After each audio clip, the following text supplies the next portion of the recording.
Hello writers, my name is Patrick Nyland, and in this video I'll be giving you 8 tips to help you complete National Novel Writing Month. So for those of you who don't know, NaNoWriMo is a challenge where authors around the world attempt to write 50,000 words in the month of November. It's definitely one of the most challenging writing competitions I've participated in, and a lot of people struggle to complete NaNoWriMo. So as someone who's personally failed this challenge multiple times, I thought it'd be a good idea to make a list of 8 tips that could help you out. My number 1 tip for completing NaNoWriMo is getting to a fast start. And by that I mean reach your daily writing goals and your monthly writing goals as soon as possible.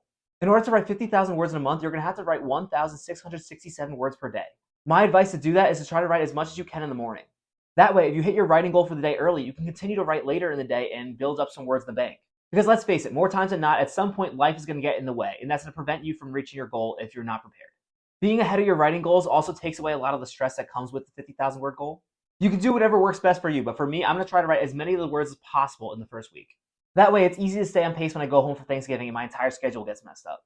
Speaking of scheduling, my second tip is to make time to write. Hitting your word count goal every single day is going to eat up a huge chunk of your time.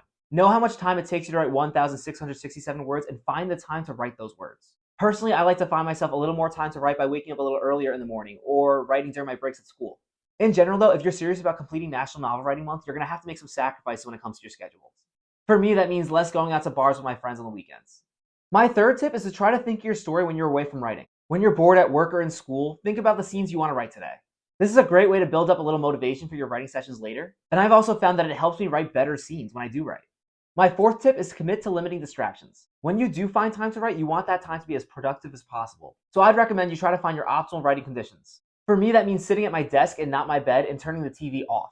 It also means limiting sound, because while I love listening to music while I write, I've noticed I'm not as productive when I do. My fifth tip is to avoid editing. This is a critical one. You can't add to your word count if you constantly delete the words that you wrote the previous day. While editing is a crucial part of the writing process, it's not great when you're trying to write as many words as possible. So I'll say try to edit as little as possible, and if you have to make an edit, make it brief. So for example, don't worry about the word choice you made in the first chapter, but if there's an issue with the structure of the plot, then you can fix that. My sixth tip is to reach out to other authors in the community and make support groups. One of my favorite parts about National Novel Writing Month is the connections I make during the month. I love how many new authors I meet every year who are trying to complete the same goal alongside me. Find some author friends in person or online and hold each other accountable. My seventh tip is to give yourself some breaks. Look, writing a book is supposed to be fun. This contest is supposed to be fun. One of the key points to National Novel Writing Month is building good writing habits. So if you burn yourself out, you're losing the benefits. So be aware of when you've reached your limits, try to get as much sleep as you can, and have fun with this. Look, I know earlier I said you should clear your schedule, but don't miss out on life because you have to write 300 more words today. And that leads me to my eighth and final tip. Don't stress about the word count too much. Look, I know you're watching this video because you're competitive and you want to complete the 50,000 word goal. Believe me, I do too. However, if the 50,000 word goal is ruining this experience for you, don't worry about it. Feel free to set your own goal that suits you better. I know one writer that made their goal to just write something every single day. Other writers have goals centered around editing. Do what works for you. That's all I have for you today. My final bonus tip for you guys is to get off YouTube and start writing right now.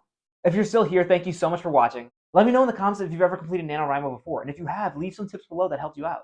Finally, if you haven't already, be sure to like this video and subscribe to my channel because it really helps me out. Have a great day. Good luck with NaNoWriMo.